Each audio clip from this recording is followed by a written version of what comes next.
જ્યારે પ્રભુએ ઉદ્ધવજીને મોકલ્યા હતા વ્રજની અંદર અને ગોપીજનોની સાથે જે આપણને ખબર સતીશ કાકાએ પણ સરસ સમજાવ્યું હતું એમાં એ યાદ આવ્યું હતું. અત્યારે પણ નહીં એવું યાદ ના આવ્યું કે આ એમાં હતું એવું. કાલે યાદ આવ્યું. હા, કાલે છે ને જયારે નિશા તું આ જ્ઞાન અને કર્મ નું લેતી હતી ને એ જ વખતે ઉદ્ધવજી મને પણ યાદ આવ્યા હતા, પણ અત્યારે જ નથી યાદ આવ્યું. કારણ કે બીજી એક વાર સાંભળીએ ને તો ના યાદ આવે. મહાપ્રભુજીનો પેલો પ્રશ્ન કે કોઈ વૈષ્ણવ મહાપ્રભુજીને પ્રશ્ન કર્યો હતો ને કે ઉત્તમ કયું જ્ઞાન માર્ગ કે ભક્તિ માર્ગ એમ.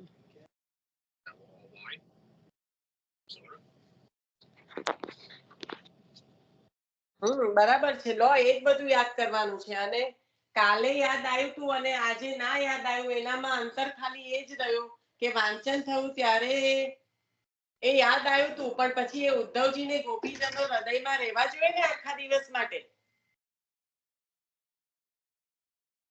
પણ બધું બહુ ભરેલું હોય તો કઈથી રે.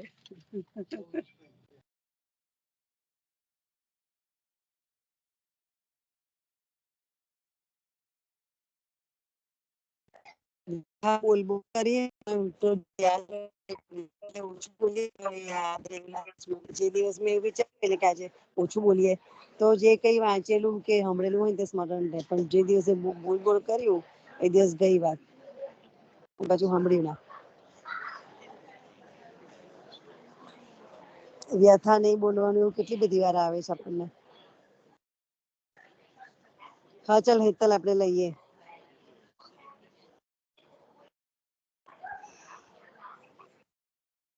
બેન મારે અહીંયા ઉભા છે એટલે હું તો બહુ જલ્દી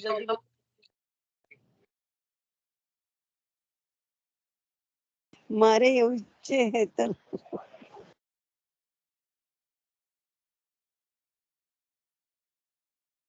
એટલે તો ઉદ્ધવજી ને એમને જ્ઞાન એટલું બધું હતું એટલે તો એમને કીધું ગયા ને જનોને સમજાવવા માટે કે ક્યાં પ્રભુ તો છે જ ક્યાં એવી રીતે. ત્યારે પછી જે પ્રમાણે ગોપીજનો એક્સપ્લેન કર્યું કે એક મિનિટ એ શું આવ્યું ક્યાં પ્રભુ તો ક્યાં છે એવું ક્યાં આવ્યું? એવું નહીં, જે ઉદ્ધવજી ને જે પ્રમાણે જ્ઞાન છે ને એમને એવું નતું એવું કીધું કે ગોપીજનો એવી રીતે નતા સમજાવતા કે ઉદ્ધવજી ગોપીજનોને જ્ઞાન માટે ગયા હતા. તે 4 દિવસ માટે ગયા હતા. એ 6 મહિના રોકાઈને ના રંગમાં રંગાઈને આવ્યા. એટલે જ પ્રભુએ એમને મોકલ્યા હતા ત્યાં. ઉદ્ધવજીને એમના જ્ઞાનનું અભિમાન હતું ને એટલે ઠાકોરજીએ મોકલ્યા હતા એમને. અરે ભાઈ એક જ વાત કરી રહ્યા છે બધા. કેવું જ્ઞાન હતું એમને કયું જ્ઞાન હતું? આગળ તો ચાલો, એકનું એક કરી રહ્યા છો 3 જણ ભેગા થઈને. આ સર્વ પ્રસિદ્ધ વાત છે કે એમને જ્ઞાનનું જ્ઞાન હતું. આગળ ચાલો, કયું જ્ઞાન એમની પાસે હતું ને કયું જ્ઞાન ગોપીજનો પાસે હતું?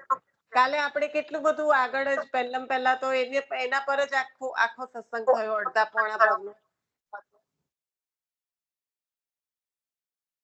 ગોપીજનોને પ્રભુએ મોકલ્યા, ઉદ્ધવજી જોડે જ્ઞાન હતું, ઉદ્ધવજી દાસ બનીને આયા. આ બધું સર્વ પ્રસિદ્ધ છે.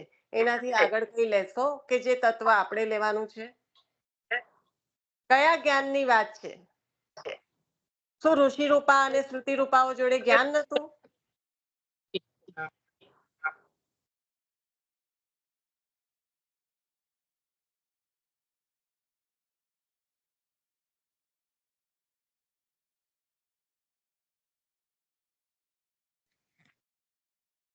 બોલો કયા જ્ઞાનની વાત છે? ઉદ્ધવજીની પાસે કયું જ્ઞાન છે?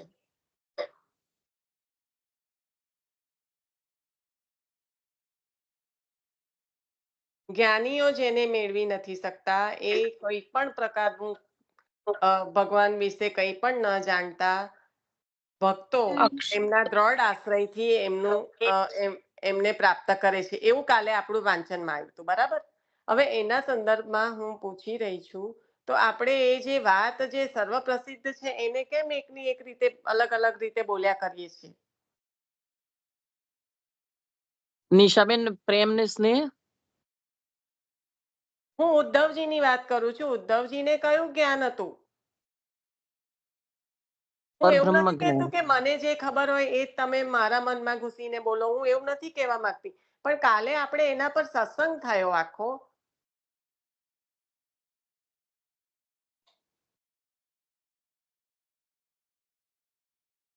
નિરાકાર અક્ષર પરબ્રહ્મ. હા, શું હતું એમને?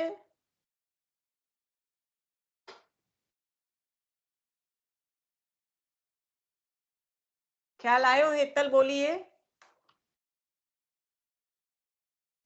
નિર્ગુણ નિરાકાર. હા, અને તમે શું બોલ્યા? કે એમને તો ગોપીઓને કીધું ભગવાન તો કશે છે નહીં. આવી રીતના ચાલુ કર્યું તમે, એટલે મારે તમને સ્ટોપ કરવા પડ્યા.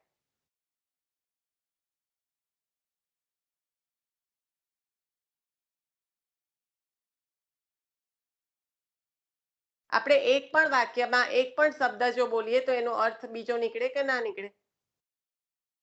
હમ ભગવાન છે નહીં નતું બોલવાનું, ભગવાન સર્વત્ર છે એવું કહેતા હતા એ. બરાબર? અને સર્વત્ર કયા સંદર્ભમાં કહેતા હતા? કે અક્ષર બ્રહ્મના સંબંધમાં. બાકી જો ઉદ્ધવજી જ્ઞાની છે તો શું આ ઋષિ રૂપાઓ ને શ્રુતિ રૂપાઓ જ્ઞાની નથી? આપણે કાલે પણ એ વાત થઈ હતી કે કયા જ્ઞાનની વાત ચાલે છે. મહાત્મા જ્ઞાન પૂર્વક સર્વ અધિક સુદ્રઢ સ્નેહ એ ભક્તિ. તો એ સ્નેહ પરાયણતા જેમાં છે, જે પ્રભુની લીલાઓ દ્વારા, પ્રભુનું મહાત્માના જ્ઞાન દ્વારા, એટલે કે પ્રભુની લીલાઓ દ્વારા પ્રભુમાં સ્નેહ જગાડવા વાળી એ. અને જ્ઞાન કયું? કે જેમાં સ્નેહથી વધારે અધિકતા શેની છે? વ્યાપક બ્રહ્મની, નિર્ગુણ નિરાકારની. ખ્યાલ આવ્યો?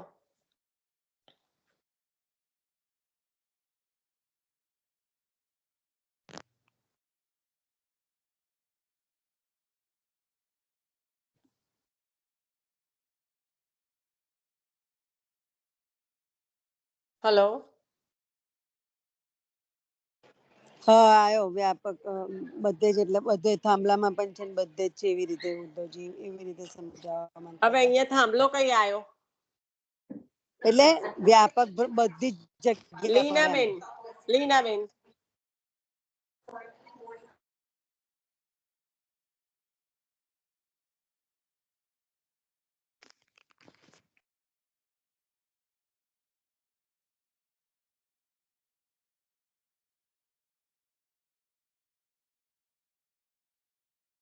લતા માસી નીકળી ગયા, લેફ્ટ થઈ ગયા હતા?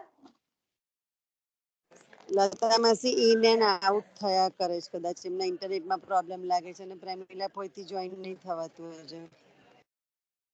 ઓકે, એ લોકોને થોડું લાઇટોનો બી લોચા હશે ને પાછા ઇન્ટરનેટના. ચાલો આપણે શરૂ કરીએ છીએ. શ્રી હરિ શ્રી ગોપીજન વલ્લભાય નમઃ. વિજયતે શ્રી દ્વારિકાધીશ પ્રભુ. શ્રીમદ ભાગવત. સચ્ચિદાનંદ રૂપાય વિશ્વોત્પત્યાદિ હેતવે તાપત્રય વિનાશાય શ્રી કૃષ્ણાય વયમ નમઃ. શ્રી વલ્લભને હૃદયમાં પધરાવીને શ્રીમદ ભાગવતજીનું રસપાન કરીશું. શ્રીમદ ભાગવત રસાસ્વાદ, પ્રથમ સ્કંદ, મંગલાચરણના શ્લોક પછીના શૌનક આદિ ઋષિઓ દ્વારા પૂછાયેલા સુતજીને 6 પ્રશ્નો. હવે ગઈકાલનો જે સત્સંગ હતો ને એ બહુ જ એટલે બહુ જ ઇમ્પોર્ટન્ટ હતો. એટલે એ પહેલામાં પહેલો તો આપણો એ સત્સંગ જ અડધો કલાક ઉપર જે નિર્ગુણ નિરાકાર બ્રહ્મ જે વ્યાપક છે, અને જે સગુણ સાકાર, જે લોકવત થઈને માતાના ગર્ભમાં પ્રવેશીને લૌકિક બાળકની જેમ પ્રકટ થયા. તો પ્રશ્ન એ છે કે પ્રભુને કેમ આ રીતે પ્રકટ થવું પડે? અને એના જવાબના અંતર્ગત હતું કે પ્રભુ ઈશ્વર, એ એમનું ઈશ્વરત્વ એટલે શું છે? તો એમાં એ સર્વ પ્રાણીનું સુખ ચાહવા વાળા છે, સર્વ પ્રાણીના દુઃખ દૂર કરવા વાળા છે, અવિદ્યાનો નાશ કરવા વાળા છે, અને મોક્ષની પ્રાપ્તિ કરાવવા વાળા છે. તો આવા જે છે એ સારસ્વત કલ્પમાં પૂર્ણ પુરુષોત્તમ સ્વરૂપે પ્રકટ થયા અને એના સંદર્ભમાં ઋષિઓનો પ્રશ્ન છે. તો હવે ગઈકાલના સત્સંગને જો ના વાગોળ્યો હોય તો આ પ્રશ્નમાં જે આ આખું બધું કીધું એ કેવી રીતે ખ્યાલમાં આવે? બીકોઝ જ્યાં વ્યાપક બ્રહ્મ, જે બ્રહ્મનું વ્યાપકત્વ, જ્યારે વ્યાપક બ્રહ્મ છે તો બ્રહ્મત્વ તો બિરાજે જ છે, પણ ઈશ્વરત્વ ક્યારે બિરાજે કે જ્યારે પ્રભુ આ જે કંઈ આપવા, જે દાન કરવા ચાહી રહ્યા છે ત્યારે આપણે વાત કરી હતી કે સ્ત્રીત્વ, તો સ્ત્રીત્વ છે ત્યાં માતૃત્વ છે જ એવું નથી, પણ જ્યારે એ માતાનો જે માતૃત્વનો ભાવ જાગૃત થયા પછી એને સાધન બનીને જે સિંચન કર્યું અને જે પછી જે બાળકને સ્નેહ મળ્યો, તો આ જે પ્રક્રિયા છે ત્યાં આગળ વ્યાપક બ્રહ્મત્વ બિરાજે છે. પણ એ બ્રહ્મ જ્યારે જીવને દાન કરવા ઈચ્છે, એટલે કે જીવના, અહીંયા આગળ કીધું કે પ્રાણી માત્રના સુખ માટે, સર્વના દુઃખને દૂર કરવા માટે, અવિદ્યાનો નાશ કરવા માટે અને મોક્ષ, તો આ જે બધું છે યથા અધિકાર છે. આપણે કાલે જે વાત કરી હતી કે જે પુષ્ટિમાં જે તનુનવત્વનું જે ભાવનું સિંચન થતા થતા જે એક જીવને તનુનવત્વ દેહ, જે લૌકિક દેહ નહીં રહેતા અલૌકિક દેહની પ્રાપ્તિ, જે પંચમહાભૂતનો દેહ નહીં રહેતા અલૌકિક દેહની પ્રાપ્તિ થતા, ત્યારે એ રસને ઝેલવવા માટે એ જીવ તૈયાર થઈ શકે છે. અને એ જે મૂળ સ્વરૂપની યાદી થતા મૂળ સ્વરૂપ લીલા સ્વરૂપનો જીવ પણ સ્વયં તૈયાર થાય છે. અને પછી જે સેવ્ય અને સેવકનો જે આસક્તિ અને વ્યસન દશા સુધીનો, જે ફલ દશા સુધીનો જે ક્રમ થાય છે, એમાં એ રીતે સિદ્ધ થાય છે, એ સંબંધ એવો સિદ્ધ થાય છે કે જેવી રીતના આપણે કીધું કે નવજાત શિશુ અને માતા બંને જણ એકબીજા વગર ન રહી શકે, એવી રીતના આ લૌકિકની વાત છે કે જે અનુભવની વાત છે, પણ આ તો કંઈક એવો અલૌકિક સંબંધ છે જેમાં ભક્ત પણ પ્રભુ વગર અને પ્રભુ પણ ભક્ત વગર બંને જણનો અરસપરસ એવી દશા છે કે રહી શકતા નથી. અને એમાં આપણે વારંવાર ગજ્જન ધાવનજી, કુંભનદાસજી, ચતુર્ભુજદાસજી, આપણે ઘણા વૈષ્ણવો આમાં તો પધારે આપણે જ્યારે આ લઈએ ત્યારે, પણ આ જે કહેવાનું તત્વ છે એના પર તો આખો સત્સંગ થયો છે. અને જો આ કાલનો સત્સંગ અને કાલે ખબર નહીં પ્રભુ કૃપાથી આ રીતનો સત્સંગ થયો, જે ખરેખર સાધન અને ફલ એક જ છે, એના પરથી લઈને સગુણ સાકાર જે પ્રભુ પણ હતો ગઈકાલે થયો, પણ આગળથી કર્યો, પણ કાલે વાંચનમાં તો આ જ આવ્યું કે આગળ સાધન અને ફલ ગયું હતું, અને અહીંયા આગળ જે નિર્ગુણ નિરાકાર જેનું જ્ઞાન જ્ઞાનીઓને છે, પણ ભક્તોના માટે તો શું છે, તો કે ભક્તોને તો એક જ છે કે જે સગુણ સાકાર જે પ્રભુની લીલાઓ છે એને અનુસરે છે અને એનું સ્મરણ, એનું ચિંતન કર્યા કરે છે, અને એના દ્વારા જે પ્રભુમાં સ્નેહ થયો છે એ ભક્તિ પ્રભુને પ્રાપ્ત કરી આપવા વાળી છે. જ્ઞાન અને કર્મથી તો કદાચ પોતાનું કલ્યાણ થાય, પણ આવા ભક્તો તો સર્વનું કલ્યાણ કરવા વાળા છે. કાલે જે આ સત્સંગ થયો, અને મને કાલે લીનાબેને સાંજે પછી કીધું કે બાબાએ તો ભગવદ્ ગીતા ચાલુ કરી, હજી મેં સાંભળી નથી, મને તો ખબર જ નથી કે ભગવદ્ ગીતા ચાલુ થઈ, પણ એમને કીધું તો વળી મેં આજે કીધું લાવ, બાબાએ ભક્તિ યોગ ચાલુ કર્યું છે, એ સત્સંગ સાંભળજો. અક્ષર બ્રહ્મ અને ભજનાનંદ, જે સ્વરૂપાનંદ, જે આપણે વાત કરી રહ્યા છે કે બ્રહ્મત્વ એમાંથી સાકાર સ્વરૂપ લઈને પ્રભુ જેને અંગીકાર કરવા છે, જે જીવો અધિકારી છે, એનો અંગીકાર કરવા માટે સ્વયં સાધન અને સ્વયં ફલ બને છે, અને જે રસનું દાન એટલે કે સ્વરૂપાનંદનું દાન કરે છે. કારણ કે આ જે શ્રુતિ રૂપાઓને ઋષિ રૂપાઓ છે એમને બ્રહ્માનંદ તો પ્રાપ્ત થયેલો જ છે, એ ઓછો પડ્યો ત્યારે શ્રુતિઓએ તપ કર્યા, અને ત્યારે કહ્યું કે હું સારસ્વત કલ્પમાં પ્રકટ થઈશ અને આપના મનોરથ પૂર્ણ. તો જે સ્વરૂપાનંદનો જે અનુભવ છે એ તો સાકાર બ્રહ્મ વિના શક્ય જ નથી. તો વ્યાપક બ્રહ્મ સર્વત્ર બિરાજે છે, પણ જે બ્રહ્મ સાકાર બનીને જીવોને માટે પ્રકટ થાય છે, એનું અહીંયા આગળ ઋષિઓ પૂછે છે કે આ રીતે પ્રકટ શું પ્રયોજન, અને એના સંદર્ભમાં કહે છે કે સર્વ પ્રાણીઓના દુઃખ દૂર કરવા માટે, સર્વને સુખ દેવા માટે, અવિદ્યાનો નાશ કરવા માટે, મોક્ષ આપવા માટે, મુક્તિ આપવા માટે જે આ પ્રભુ પ્રકટ થાય છે એ પ્રભુની વાત કરે છે. અને એ પ્રભુના પ્રાકટ્યનું પ્રયોજન ઋષિ મુનિઓ પૂછી રહ્યા છે સુતજીને. કાલનો સત્સંગ અત્યંત એટલે અત્યંત ઇમ્પોર્ટન્ટ.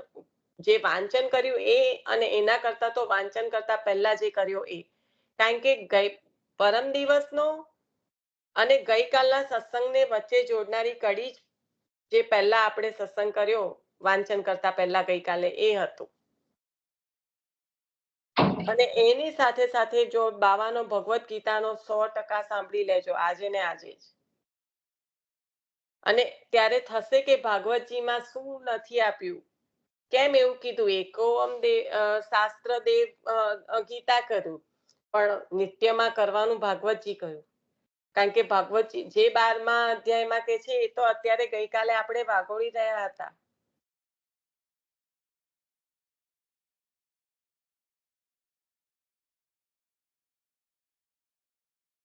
અને હજી આપણે પ્રથમ સ્કંદમાં મંગલાચરણ પછી હજી તો સત્ર ચાલુ થયું છે ને 6 પ્રશ્નમાં છીએ. આપણે ક્યાંય આગળ ગયા નથી ત્યારે આ સ્થિતિ છે. એટલે ભાગવતજીમાં શું રહસ્ય આપેલું છે કે જે બીજે ક્યાંય જવાની જરૂર ના પડે એ અહીંયા સમજાય છે. બાવાનો સત્સંગ જરૂરથી સાંભળી લેજો. અક્ષય બાવાએ ભગવદ્ ગીતા ચાલુ કર્યું છે. મને પણ સારું થયું કે લીનાબેને કીધું તો વળી મેં આજે સાંભળ્યું અને આખું બેઠું આપણા સત્સંગની આપણને સરસ રીતે વધારે બાવાના મુખેથી તો શું ના મળે આપણને, એટલે વધારે ને વધારે આપણને ઊંડાણથી એની સમજ પાકી થાય એવી રીતના છે. તો ખાસ સાંભળજો. નિશા 5-6 ગયા હા કે નિશા 5-6 વેનસડે થી એ યુકે થી આયા પછી અને એની પહેલાનું ચાલુ કર્યું હતું. એવું મને તો ખબર જ નથી, તમે કીધું ને પછી મેં કીધું લાય હવે આજે સવારે ભગવદ્ ગીતા છે તો બાવાના મુખે તો સાંભળવું જોઈએ. તો વળી આ જ બધું અક્ષર બ્રહ્મ, અક્ષર અને ભજનાનંદ અને વ્યાપક બ્રહ્મ અને આપણા માથે બિરાજતા જે આપણે કાલે આખો સત્સંગ લીધો હતો કે બ્રહ્મત્વથી ચાલુ થઈને આચાર્ય ચરણને પધરાવેલા આપણા માથે જે સારસ્વત કલ્પમાં જે લીલા થઈ એ અહીંયા પણ આજે પણ કરીને જે પોતાના નિજજનો છે, અંગીકૃત છે, એમને રસનું દાન કરે છે. તો આ બાબાએ બહુ મને તો ખબર જ નથી, તમે કાલે બોલ્યા ને એટલે મને છે ને જલભેદ પણ ગયું. મને તો વોટ્સઅપમાં ખબર જ ના હોય.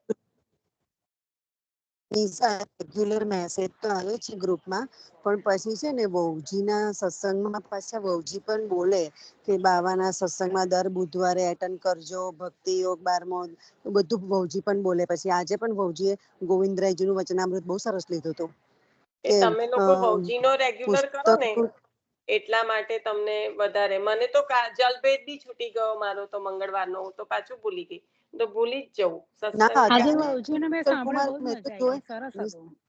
નિશા નિશ્ચલ કુમાર હતા ને મંગળવારે સાંભળ્યું તો ખરો તું? ના અમે બંને રહી ગયા હતા, અમને બંનેને છૂટી ગયું. તો એ તો અહીંયા રાજાનો સત્સંગ તો અડધી વાર મને નિશ્ચલનો મેસેજ આવે કે સત્સંગ ચાલ, તો આજે મને નિશ્ચલનો મેસેજ ના આવ્યો તો રાજાનો સત્સંગ એ છૂટી ગયો. ઓ બાપરે. અડધી વાર તો મને નિશ્ચલ મેસેજ કરે કે સત્સંગ ચાલુ થાય. પણ નિશા તું પેલું રિંગટોન બીજો નહીં રાખતી આપણને એક મૂલમ લીધા પછી ત્યાં મૂલમમાં જાતે પ્રવેશી ગયા. આજે તો રાજા એમાં હતા અને ઉપરથી આજે તો કેટલું 1.5 કલાક જેવો ચાલ્યો મને લાગે. મારી નજર પડી ને ત્યારે પછી બધા દંડવત કરતા હતા. મેં કીધું ચલો બહુ સરસ ટાઈમિંગ છે. દીક્ષાબેન એલાર્મ શું થયું હેતલ આજે શું લીધું? આજે તો જે નિરોધ સિદ્ધ થાય, કારણ કે બીજા શિક્ષાપત્રમાં તો પ્રભુના સ્વરૂપનું જ વર્ણન છે ને. અને નિશાબેન એલાર્મ સેટ કરો. હા બેન, હવે એલારામ, હવે મારે તો એ સાંભળવા માટે કોઈ બીજું કે આ સાંભળ ચાલે છે.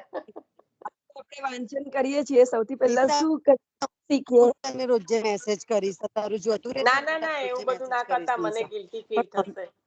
એ તો મને નિશ્ચલ, એ તો થોડું રહી જાય ત્યાર પછી ખબર પડે કેવું થાય છે, એટલે પછી એવું પણ થવું છે. મારી રિસ્પોન્સિબિલિટી તો ખરી ને ભાઈ. પણ ચલો પ્લીઝ ને, હું આપણે તને કહું આગળ છું વધીએ. નોટિફિકેશન ડિફરન્ટ મ્યુઝિક મૂકી દે, એવું કહું છું, એટલે નહીં છૂટી જાય. હા, એવું કરીશ. તમારે તાપ કરવો પડે ને નિશાબેન? તાપ હોત તો ક્યાં પછી આપતો તો સવાલ બેન.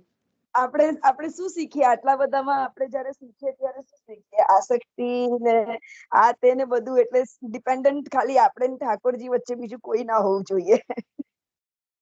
આઈ નો. હવે આ તો સાચું છે કે આપણે આજુબાજુ છે બધા હેલ્પ કરવા માટે ને બધું, પણ તમે જે કહો છો એવું આપણે બને છે, પણ શું કરીએ? પ્રભુની ઈચ્છા, એટલા શબ્દ કાને પડવાના હોય એટલા જ પડે ને, તો સાંભળતા સાંભળતા પણ કાંઈ એવું નિંદ્રા જ, આવી. હું તો એવું જ માનું છું. કારણ કે મને તો આમે બહુ વાર લાગે સાંભળતા, એટલે જ અડધું તો મારું એટલે જ છૂટી જાય. મને તો કોઈ રેકોર્ડિંગ મોકલે ને તો એ સાંભળતા વાર લાગે. અને પછી જે આજે લેવાનું હતું, આજે બાવાનો ભગવદ્ ગીતા, આમ જ મારાથી લીનાબેને કીધું અને કાલે, અને પાછું આજે યાદ રહ્યું. એ પણ પ્રભુએ રખાવડાવ્યું. તો આખો ને આખો સત્સંગ એટલો સુંદર રીતે સંભળાયો, અને આપણે જે અત્યારે લઈ રહ્યા છીએ એના સંદર્ભમાં જ છે. આપણે આગળ વધીએ, આપણો સમય જાય છે.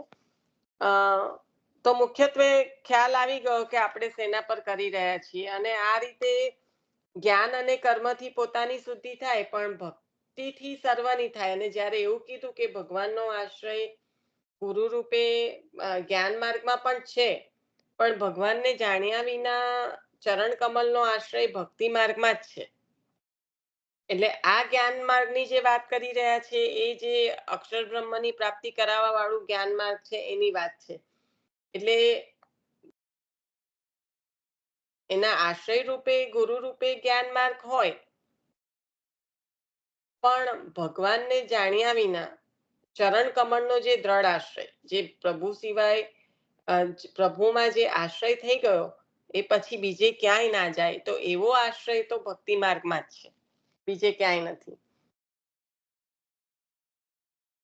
એટલે મુખ્યત્વે આ તમે લોકોએ આગળ જે લીધું કે દેશ, કાલ, કર્તા, દ્રવ્ય, મંત્ર, કર્મ, એ જે 6 અંગ છે ધર્મના, તો કલીમાં તો એ 6 માંથી એકેયમાં શુદ્ધિ રહી નથી.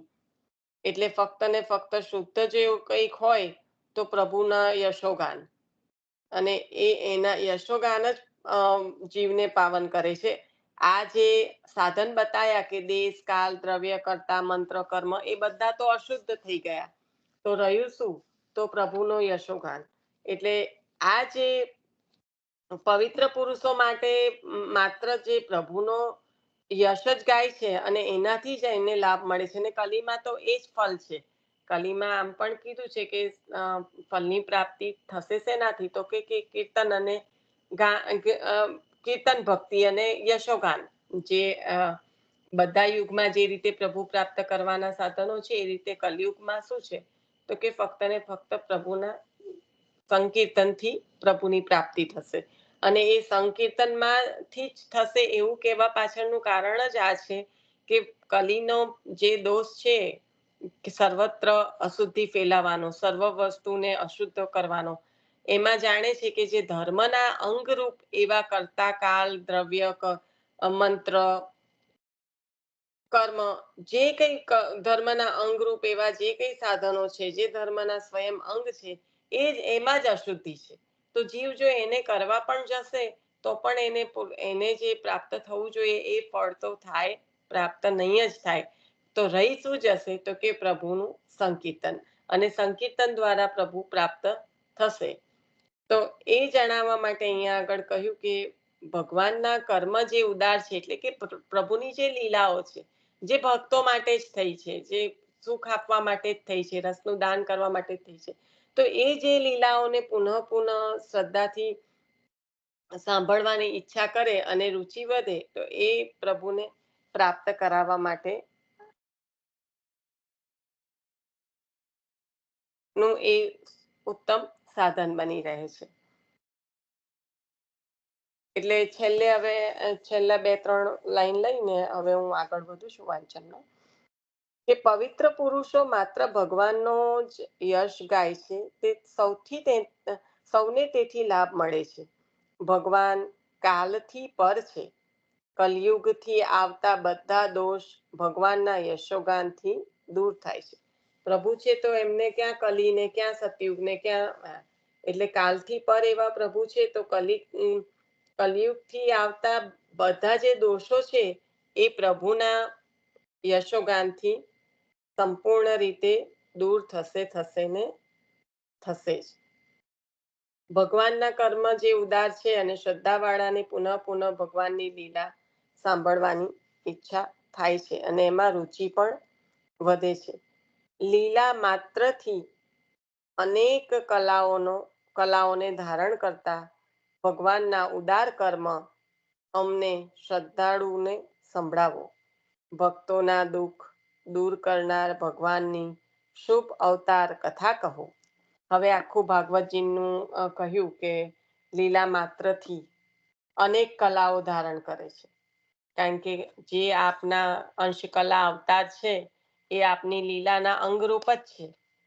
તો લીલા માત્રથી કલાઓને ધારણ કરતા પ્રભુ ના જે ઉદાર કર્મ છે, જે કોઈ ભક્તને માટે પ્રહલાદજીના માટે પ્રકટ થયા હોય કે પછી દશવિધ લીલામાં તો એમનું પ્રાકટ્યનું પ્રયોજન ભક્તો માટે છે કે બલિનો પણ ઉદ્ધાર જ કર્યો છે વામનજી સ્વરૂપે પ્રકટ થઈને. તો આ જે લીલા માત્રથી અનેક કલાઓને ધારણ કરતા પ્રભુના ઉદાર કર્મ અમને શ્રદ્ધાળુને એટલે કે ઋષિઓ કહે છે કે અમને સંભળાવો. ભક્તોના દુઃખ દૂર કરનાર ભગવાનની શુભ અવતાર કથાઓ કહો. જે અવતાર દ્વારા આપે પ્રકટ થઈને જે લીલાઓ કરી એ લીલાઓના જે છે એ અમને કહો. મને 1 મિનિટ આપો, મારે ડોર પર કંઈક છે. સોરી ઇન્ટરપ્શન માટે પણ.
હેતલ, આજે બાવાએ સરસ લીધું હતું બીજા શિક્ષાપત્રનું પહેલું મૂલમ ચાલુ કર્યું.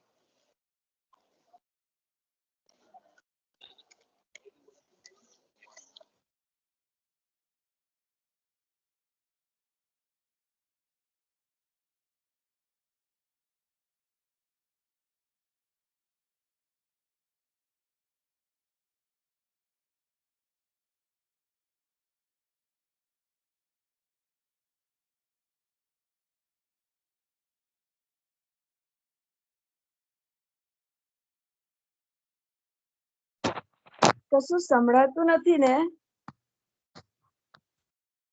નિશાબેન હોલ પર છે. થઈ ગયા. Okay okay okay.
Hello, Nisha આવે ને એટલી વાર આજે આપણે બહુજીએ શું સત્સંગમાં લીધું હતું એવું થોડુંક બધા આઈ ગઈ સોરી આઈ ગઈ આવી ગઈ. ચાલો કઈ વાંધો હા નહીં. સોરી નિશા. પછીથી લેજો તમે લોકો ના ના ના પછીથી ના લેજો તો પેલો ટાઈમ થયો ને બ્લેન્ક એટલે બધું કઈ ના બોલીએ અમે એટલા માટે. હા હા ચાલ હા. ઓકે હવે ચોથું જે કહ્યું કે લીલા માત્રથી અનેક કલાઓ એટલે હવે એવી કથા જે છે આપ સંભળાવો અવતારનું પ્રયોજન કઈ રીતે કોનો અવતાર વગેરે અમને કહો. હવે ભાગવતજી ઘણું બધું તો એવું છે કે આપણને ખબર છે તો હવે જે આપણે વાંચન થાય ને એમાં તત્વને સમજવાનો પ્રયત્ન કરો. કોનો અવતાર અવતારનું પ્રયોજન કઈ રીતે આ બધા પ્રશ્નો કોઈ સામાન્ય નથી. ઋષિઓ પૂછી રહ્યા છે તો એના પર ધ્યાન આપો કે પ્રશ્ન શું કરી રહ્યા છે. અવતારનું પ્રયોજન કઈ રીતે કોનો અવતાર વગેરે અમને કહો. મર્યાદાનું ઉલ્લંઘન કરીને ભગવાને સ્વેચ્છાથી વિહાર કર્યા હોય તે પણ કહો. ભગવાન આત્મયાથી અવતાર લે છે ગીતામાં પણ છે. આત્મમાયાથી પ્રભુ અવતાર લે છે એવું ગીતામાં પણ છે. શ્લોક છે અજો અપી સન્વયાત્મા ભૂતાનામીશ્વરો અપી સન પ્રકૃતિમ સ્વામી અધિષ્ઠાય સંભવામ્યત્યમ માયાય સંભવ આત્મયા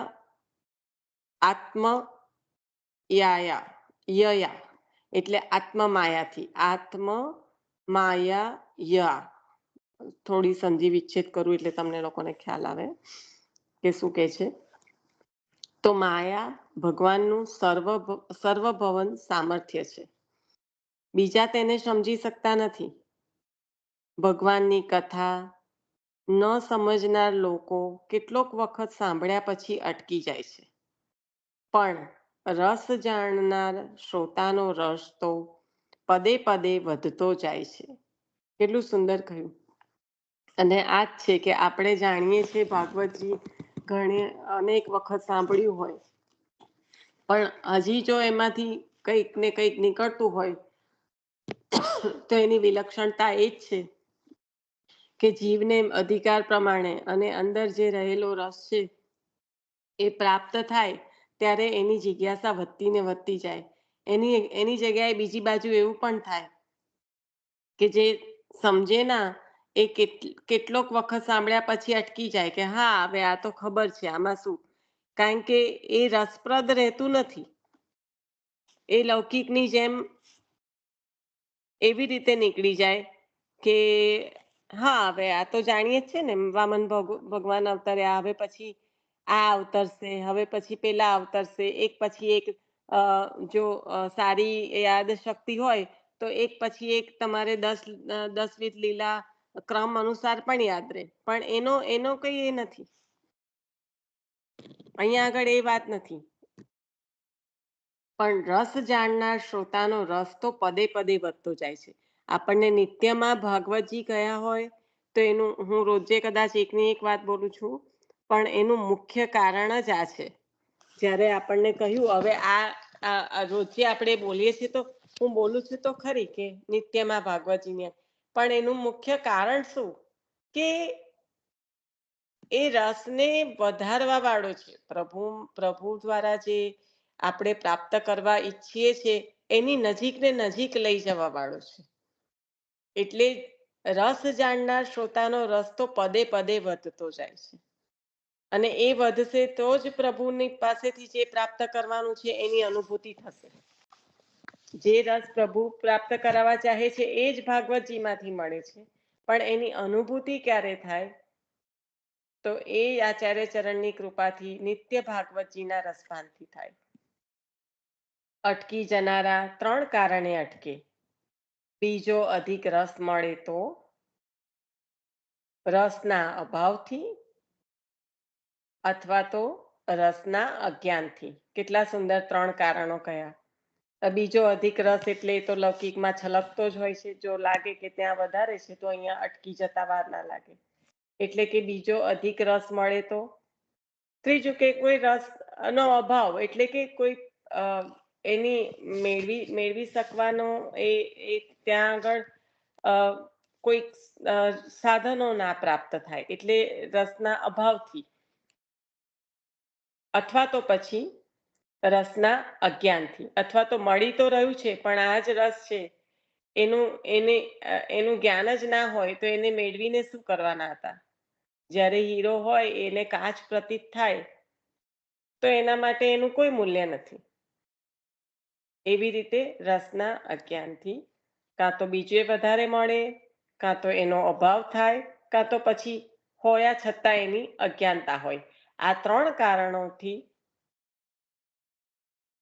જે સાંભળવા વાળા છે એ કદાચ અટકી જાય છે. ભગવદ રસથી કોઈ બીજો અધિક રસ નથી. બ્રહ્માનંદ રસ પણ તેનાથી ન્યૂન છે. આવું આપણે ગઈકાલે જે લીધું હતું અને આજે મેં કીધું 12મો ભક્તિ યોગનું સાંભળી લેજો. પણ બ્રહ્માનંદ રસ એ પણ તેનાથી ન્યૂન છે. બ્રહ્માનંદ રસ એનાથી ન્યૂન હોવાનું મુખ્ય કારણ જ આ છે કે જ્યાં બ્રહ્માનંદ છે ત્યાં આજે બાવાના વતનામૃતમાં એક બહુ જ સરસ જે વાક્ય હતું ને, કોટ કરી લેવા જેવું, એ હતું કે અન્ય માર્ગના ફલ કરતા તો પુષ્ટિ માર્ગનું સાધન ઉત્તમ છે. સમજો શું હું કહી રહી છું કે અન્ય માર્ગના ફલ કરતા તો પુષ્ટિ માર્ગીય સાધન પણ ઉત્તમ છે. કઈ રીતે કે કદાચ અન્ય કોઈ પણ માર્ગ દ્વારા આ અક્ષર બ્રહ્મની પ્રાપ્તિ પણ થઈ જાય તો ત્યાં થાય છે શું? લીન થઈ જાય છે, એકત્વ થઈ જાય છે. જ્યાં એકત્વ થઈ જાય ત્યાં આગળ જે સુખની અનુભૂતિ, જે સેવામાં જે રસની અનુભૂતિ જે પ્રભુ કરાવી રહ્યા છે એ જે છે એ ત્યાં એકત્વ થતા પ્રાપ્ત થતી નથી. અને આના સંદર્ભમાં આપણે જે પેલા ધોબી રાજા છે એના વાર્તાજી બહુ સુંદર રીતે લીધા હતા કે સારૂપ્ય તો સારૂપ્ય હેતલે એ વખતે કીધું હતું, ને હેતલ એ જ બરાબર છે. ત્યાં સાયુજ્ય નહીં પણ સારૂપ્ય પ્રાપ્ત થયા છે. તો સારૂપ્ય, સાયુજ્ય કે કોઈ પણ પ્રકારની મુક્તિ જેમાં એકત્વ આવી જાય છે. સાયુજ્યમાં એવું છે કે પ્રભુનામાં વિલીન થઈને પછી પ્રભુ જ્યારે રમણ કરવા ચાહે ત્યારે પ્રકટ કરે છે. સ્વયં એમની ઈચ્છાથી કશું નથી થતું. પ્રભુની ઈચ્છા થાય ત્યારે પ્રકટ કરે ને, નહીં તો વિલીન થઈ જાય. સારૂપ્યમાં પ્રભુની જેમ જ પ્રભુ જેવું રૂપ મળે, પ્રભુની જેમ પૂજાય, પણ પ્રભુનું જે સાનિધ્ય, પ્રભુની જે સેવા, પ્રભુનો જે અંગ પરસ એ પ્રાપ્ત થાય નહીં. એટલે પુષ્ટિ માર્ગીય સાધન પણ અન્ય માર્ગના ફલ કરતા પણ ઉત્તમ છે. કદાચ અન્ય માર્ગમાં એવું લાગે કે ઓ બ્રહ્માનંદ, અક્ષર બ્રહ્મની પ્રાપ્તિ થઈ ગઈ, તો એ પણ ત્યાં ન્યૂન છે. અહીંયા આગળ જ્યારે આ શબ્દ આવ્યો કે બ્રહ્માનંદ રસ પણ તેનાથી ન્યૂન છે.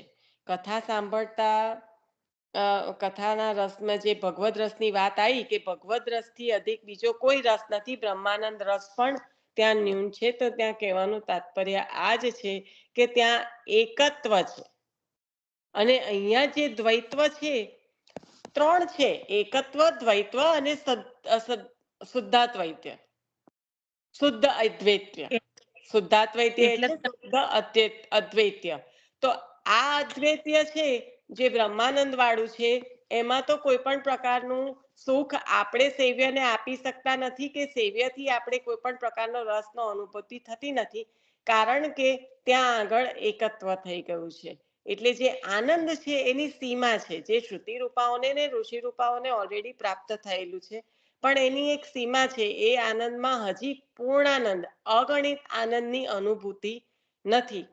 જ્યારે દ્વૈત્ય છે એ તો એ હું ને ઈશ્વર, એ તો બે અલગ અલગ છે જે સમજી શકાય, પણ અહીંયા તો શું છે? શુદ્ધ અદ્વૈત્ય. એ શુદ્ધ અદ્વૈત્યમાં દ્વૈત્વ છે, પણ કયા પ્રકારનું છે?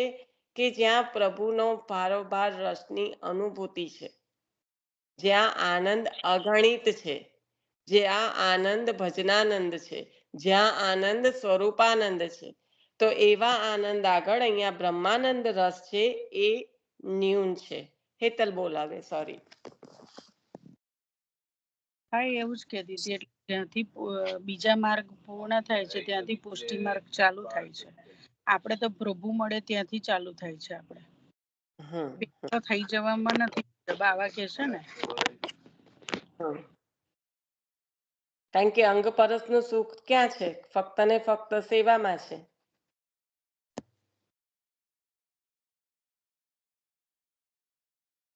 કથા સાંભળતા રસ ન આવે, ઘટતો જાય, તો એમાં દોષ કથાનો નથી, આપનો છે. આપણને રસનું જ્ઞાન નથી. સુંદર મિષ્ટાન હોય છતાં મોંમાં મૂકતા સ્વાદિષ્ટ ન લાગે, તો તેમાં મિષ્ટાનનો દોષ ન હોય.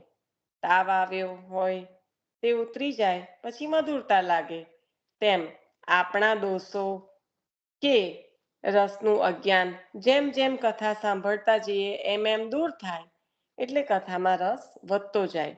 જે ભગવાન પહેલા અનેક વાક્યોથી મુશ્કેલીથી ઓળખાતા હતા, તે પ્રત્યેક વાક્યમાં તેમજ પદમાં પ્રતીત થાય. પ્રત્યેક અક્ષરના અર્થ રૂપે ભગવાન ઓળખાય, ત્યારે અતિ રસપ્રદ બને.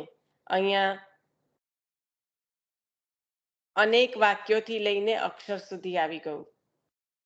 તો આ ક્રમે ક્રમે થતી જીવની એક ઉન્નતિ છે, પ્રભુના રસને પ્રાપ્ત કરવાની, કે જે ભગવાન પહેલા અનેક વાક્યોથી મુશ્કેલીથી ઓળખાય, તે પ્રત્યેક વાક્યમાં તેમજ પદમાં અને પછી તો અક્ષરમાં અર્થરૂપે ભગવાન ઓળખાય, ત્યારે અતિ રસપ્રદ બને. કૃષ્ણ અવતારમાં ભગવાને અવસ્થા અને સાધન વગર પણ અલૌકિક પરાક્રમ કર્યા છે.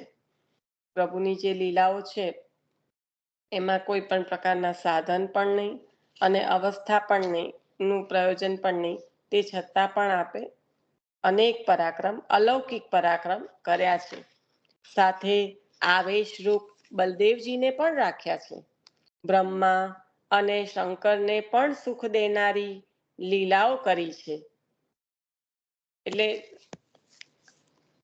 દેવોને સુખ આપ્યું, બલદેવજીને આવેશ રૂપે સાથે રાખ્યા, અને અહીંયા આપણે જે કીર્તનોમાં વારંવાર લઈએ છીએ કે બ્રહ્મા દેવોને દુર્લભ એવું એ સુખ, જે હમ ન ભય આહિર વ્રજ મેં કહી કહી પછतात. શંકર બ્રહ્માદિ એમને ખૂબ ખૂબ જે કયા સ્થાન પર છે અને થવું છે શું, બેની વચ્ચે કેટલું મોટું અંતર છે.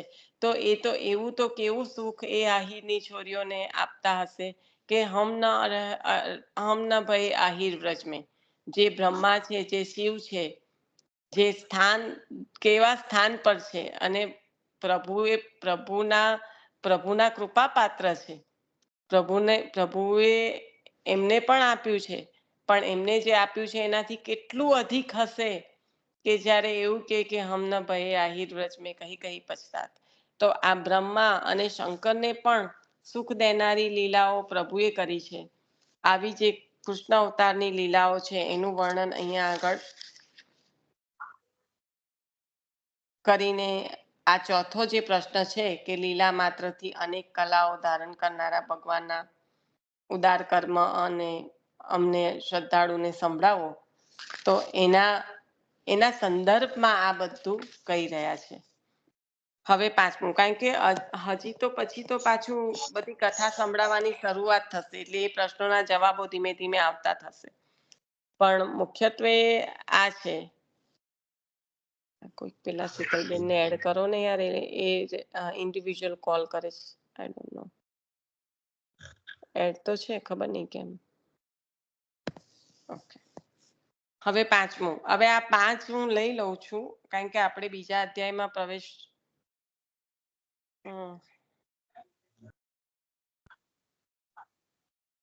કરીએ પહેલા કેમ પેલા શીતલબેનને કહે ફોન ના કરો, તમે ઓલરેડી જોઈન તો છો. કોણ છે આ ફોન કરે છે?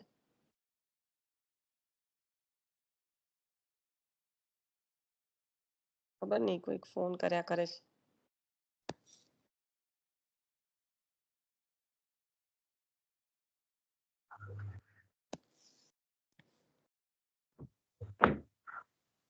ભગવાન,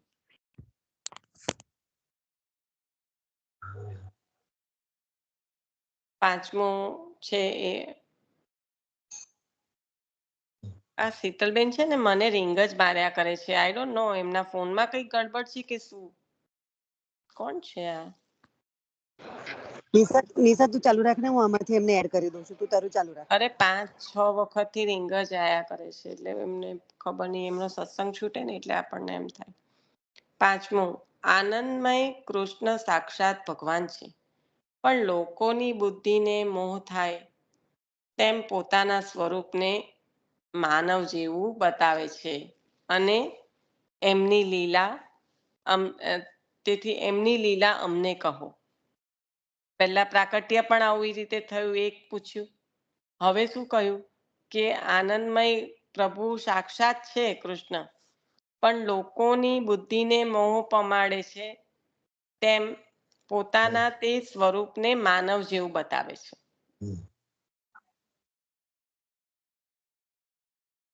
કારણ કે બધાને તો બતાવવાનું નથી. રંગમંચમાં જ્યારે ઉતર્યા છે તો બધાને અલગ અલગ ભાવ, જેમના જેવા ભાવ હતા એ પ્રમાણે દર્શન થયા છે. અને આચાર્ય ચરણના તો એવા ઘણા ઘણા ઘણા આપણે એ વૈષ્ણવો યાદી આવે જ્યારે આ વિચારીએ ત્યારે. અને આપે આસોર વ્યામો લીલા કરી, તો આસોર વ્યામો એ અર્થમાં જ છે કે બધાના માટે આપ આસુરોના માટે તિરોહિત થયા છો.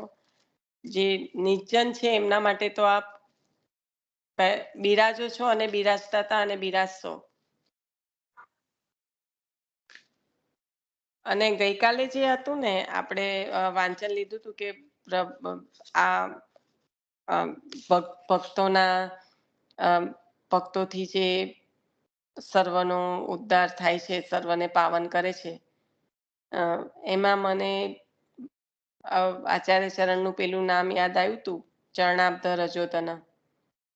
કારણ કે આપણા ચરણની રજથી, એટલે સ્પર્શ માત્રથી, કારણ કે આમાં હતું કે જ્ઞાનીની હા વલ્ભાખ્યાનમાં જે આવે તે અજ્ઞા પાપ હર્યા. એટલે જ્ઞાનીની વાણી પાવન કરે, પણ ભગવાનના ચરણ કમળનો આશ્રય કરનારા ભક્તોના સ્પર્શ માત્રથી પણ પાવન થાય. એટલે સ્પર્શ માત્ર આવ્યું ને ત્યારે થયું હતું કે આ ચરણાબ્ધ રજોદનો એમાં એ જ આવે છે ને, આપના ચરણની રજ માત્રથી. અને જ લઈને બહુજીએ એક પ્રસંગ લીધો હતો પહેલા, કે દર્શન માટે મોકલ્યા, કે સંતના દર્શનથી શું ફાયદો થાય છે. તો નારદજીને મોકલ્યા ભગવાને, તો જઈ મોકલ્યા ત્યાં એનો ઉદ્ધાર થઈ જાય. એટલે એક રાજાનો છોકરો પણ એવી રીતે એ થઈ ગયો. તો નારદજી કહે છે પ્રભુ તમે મને માર ખવડાવશો એમ. તો કે માર નહીં, આનાથી એના બધા આટલા જન્મોના કર્મ કપાઈ ગયા સંતના દર્શનથી એમ.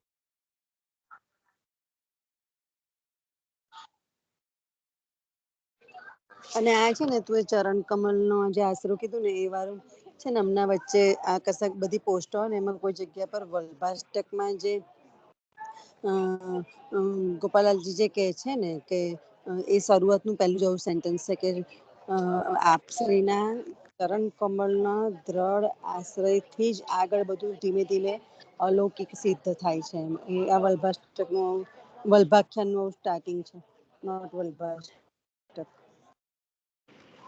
તું કયું નામ બોલી નિશા? ચરણાબ્દ રજોધન. ઓકે. એમાં એ જ છે ને કે આપે જયારે આપના ચરણની રજથી પાવન થયા છે, નહીં? ખબર નહીં, તો મારી ભૂલ થતી હોય તો ખબર નહીં.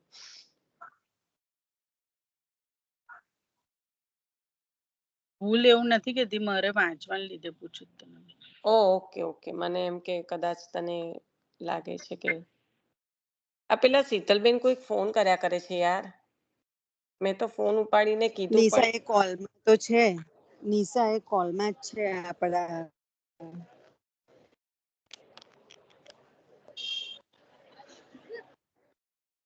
ના ના, અલગ અલગ છે લા. ખબર નહીં, આઈ ડોન્ટ નો. પણ આપડા કોલ લિસ્ટમાં તો છે જે પાર્ટિસિપન્ટ જોઈન નહીં થયા ને એમાં શીતલ સર નું નામ નથી, અને જે જોઈન થયેલા છે ને એમાં શીતલ સર નું નામ છે. ઓકે ચાલો, કઈ નહીં. મેં ઉપાડીને કીધું તો ખરું કે મારે ચાલુ છે એટલે.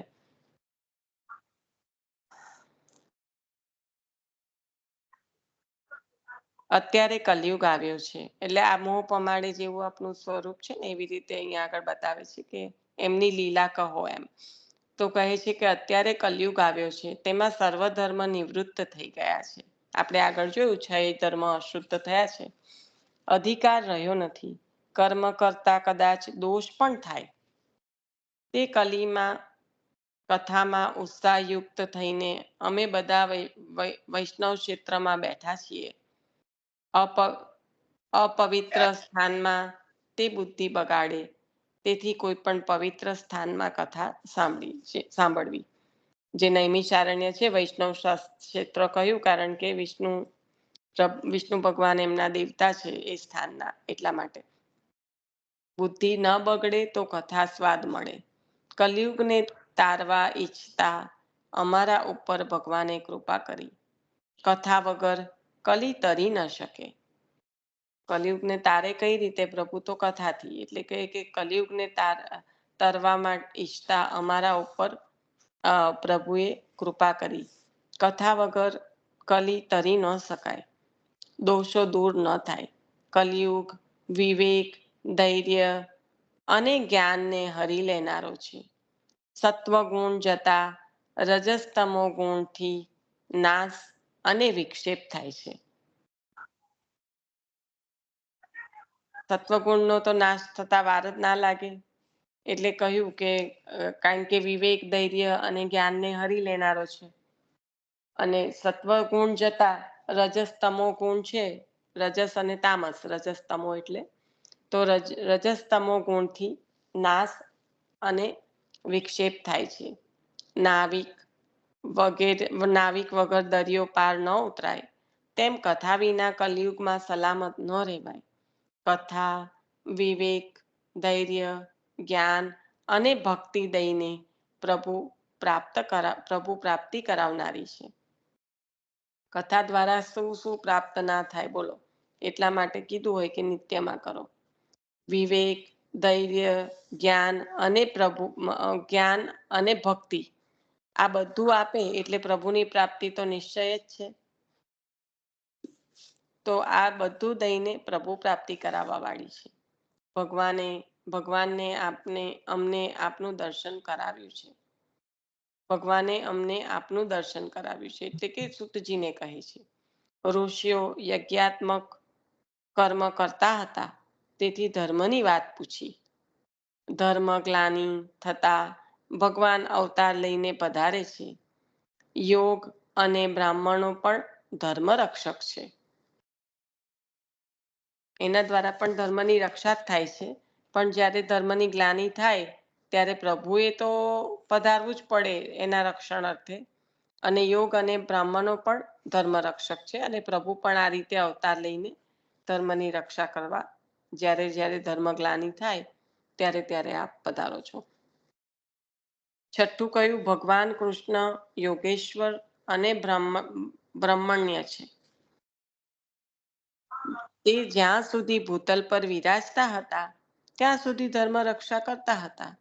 ભગવાનના પધારી ગયા પછી પણ ધર્મના કાર્યરૂપ ભગવત સંબંધી બુદ્ધિ તો દેખાય છે. તો ધર્મ કોને શરણે ગયો? ધર્મની રક્ષા કોણે કરી? કારણ કે અત્યારે આ કલીમાં જે પરિસ્થિતિ છે એના સંદર્ભમાં ઋષિઓ કહી રહ્યા છે કે અવતાર દશામાં તો બધું થયું, જ્યાં સુધી આપ બિરાજતા હતા ભૂતલ પર, એટલે કે અવતાર દશા હતી ત્યાં સુધી તો ધર્મ રક્ષા કરી. પણ હવે આપના પધારી ગયા પછી પણ ધર્મના કાર્યરૂપ ભગવત સંબંધી બુદ્ધિ તો દેખાય છે. તો પછી એ થયું કેવી રીતે?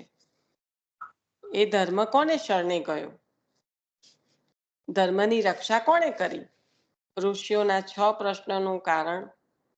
ઋષિઓએ કુલ 6 પ્રશ્ન પૂછ્યા. હવે આ જે 6 પ્રશ્નોનું કારણ છે એનાથી આપણે રાખવું પડશે. ઇન્ડિયામાં તો થઈ ગયા 11:15. પણ આ 6 પ્રશ્નના કારણ એટલું પતે ને પછી તો આપણે સીધો બીજા અધ્યાયમાં પ્રવેશ કરીશું. બરાબર? નિશા આટલું હા. લઈ લે, આટલું લઈ લે. ઓકે, લઈ લો. ઋષિઓના 6 પ્રશ્નનું કારણ. ઋષિઓએ કુલ 6 પ્રશ્ન પૂછ્યા. ભગવાન 6 ગુણવાળા છે, તેથી તેમના સંબંધી 6 પ્રશ્ન છે. આ લતા માસી આગળ આગળ વાંચીને આજે લેતા હતા. લતા માસી, આવ્યું તમારું. ઋષિઓએ કુલ 6 પ્રશ્ન પૂછ્યા. ભગવાન 6 ગુણવાળા છે, તેથી તેમના સંબંધી 6 પ્રશ્ન છે.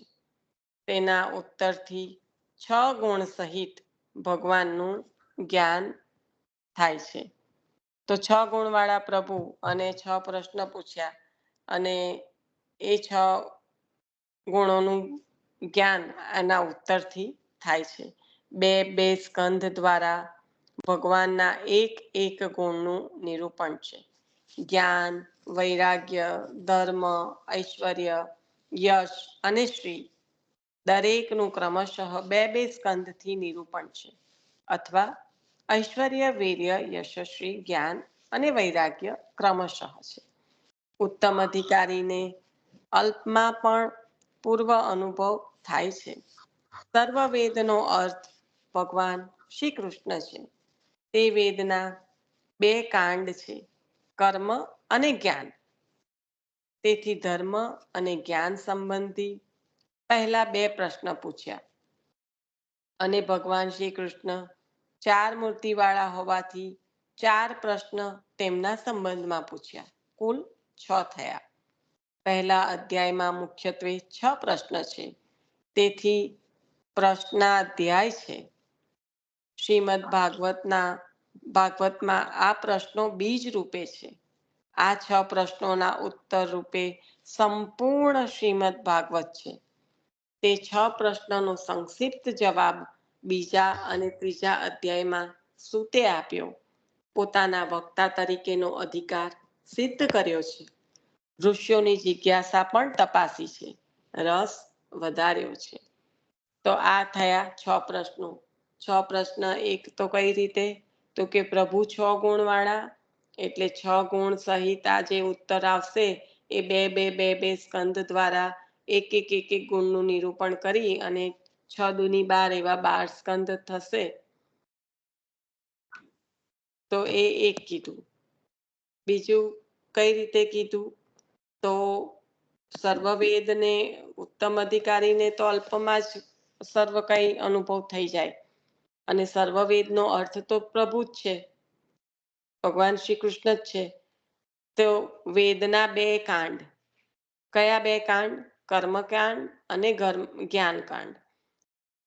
તેથી ધર્મ અને જ્ઞાન સંબંધી પહેલા 2 પ્રશ્ન પૂછ્યા. અને ભગવાન કૃષ્ણ સંબંધી જે ભગવાન શ્રી કૃષ્ણ 4 મૂર્તિ વાળા છે હોવાથી 4 પ્રશ્ન તેમના સંબંધમાં પૂછ્યા, એટલે કુલ 6 થયા.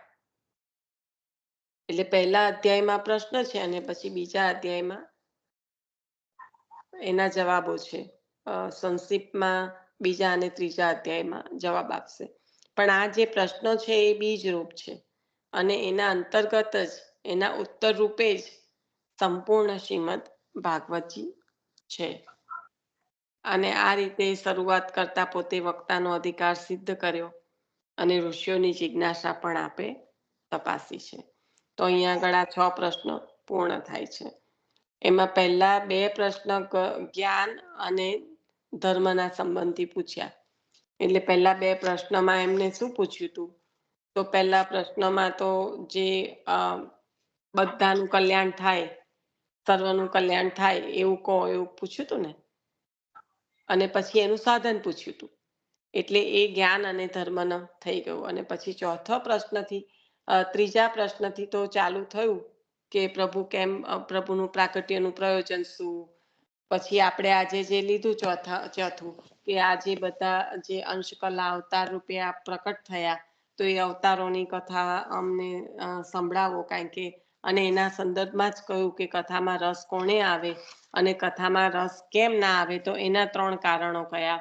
અને પછી પાછું 5માં એ જ પૂછ્યું કે આનંદમય પ્રભુ જે સાક્ષાત શ્રી કૃષ્ણ છે, તો એ માનવ દેહ લઈને પધાર્યા એટલે લોકોની બુદ્ધિને મોહ પમાડે છે અને આપનું સ્વરૂપમાં જાણે લૌકિક માનવ હોય એવી પ્રતીતિ આપ જીવોને કરાવો છો.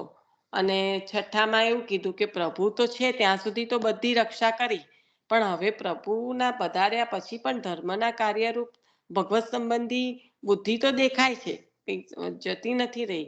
ભગવત સંબંધી જે ધર્મના કાર્યરૂપ ધર્મની રક્ષા માટે જે ભગવત સંબંધી બુદ્ધિ હોવી જોઈએ એ હજી દેખાય છે. તો એ ધર્મનું રક્ષણ કર્યું કોણે? આપના પધાર્યા પછી ધર્મ શરણે ગયો કોણા? એ પ્રશ્ન છઠ્ઠા પ્રશ્નમાં. તો આપણે બધા પ્રશ્નો અત્યારે ટૂંકાણમાં લઈ લીધા. હવે એના જવાબ જે બીજા અને ત્રીજા અધ્યાયમાં આપશે એ આપણે સોમવારથી કરીશું. કાલે ભગવતી માસી શિક્ષાપત્ર લેશે. શ્રી વલ્લભાધીશ કી જય.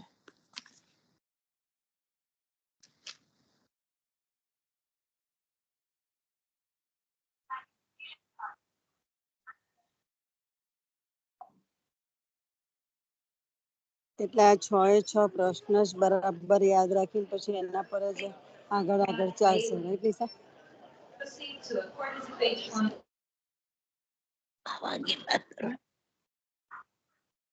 પાંચમો પ્રશ્ન શું હતો?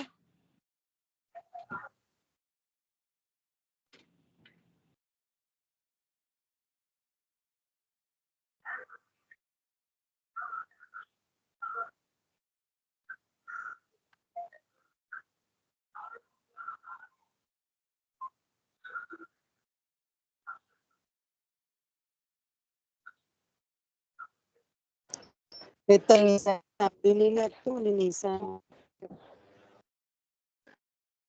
અરે મેં સાંભળ્યું છે. હલો, મેં સાંભળ્યું છે હેતલે 5મો પ્રશ્ન કર્યો, પણ હું મ્યુટમાં જ બોલું છું. હું એવું કહું છું કે બધા બોલો, બધાએ સાંભળ્યું 5મો પ્રશ્ન. હમણાં ફરી વખત 6 રિપીટ કર્યા.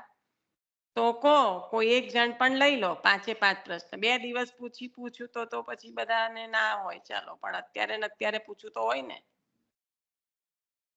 તો બોલો. હેતલ એવું પૂછે છે 5મો પ્રશ્ન શું હતો? એના અંતર્ગત મેં ઘણું અંદર લીધું પણ ખરું, આચાર્ય ચરણ સંબંધી.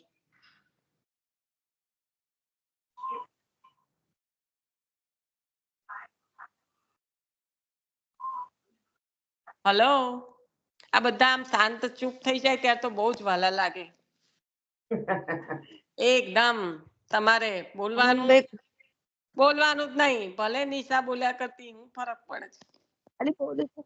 આનંદમય કૃષ્ણ સાક્ષાત ભગવાન છે એ પ્રશ્ન પૂછ્યો હતો કે અને લોકોની બુદ્ધિને મોહ થાય તો પોતાના સ્વરૂપને માનવ જેવું બતાવે. એમની લીલા અમને કહો એ પ્રશ્ન હતો. હા બરાબર. તો અને તે વખતે તે લીધું હતું પેલું એમનું નામ. નામ નતું લીધું પણ આચાર્ય ચરણની લીલા લીધી હતી. હા એટલે શ્રી કૃષ્ણ કયું કીધું લીધું તે? આસોર વ્યામોહ લીલા એવું કીધું ને મેં. જ્યારે આપ આસોર વ્યામોહ લીલા કરી તો અસુરો માટે આપે મોહ પમાડે એવી લીલા છે ને, એટલે એમને તો એવું જેને જ્ઞાન નથી એને તો એવું જ લાગે ને કે આ તો આચાર્ય સ્વરૂપે લૌકિક દેહથી બિરાજે છે એમ. અને બીજું શું લીધું તું? કૃષ્ણ ભગવાનનું જે રંગમંચમાં ઉતર્યા ત્યારે દરેકને અલગ અલગ બધા હતા.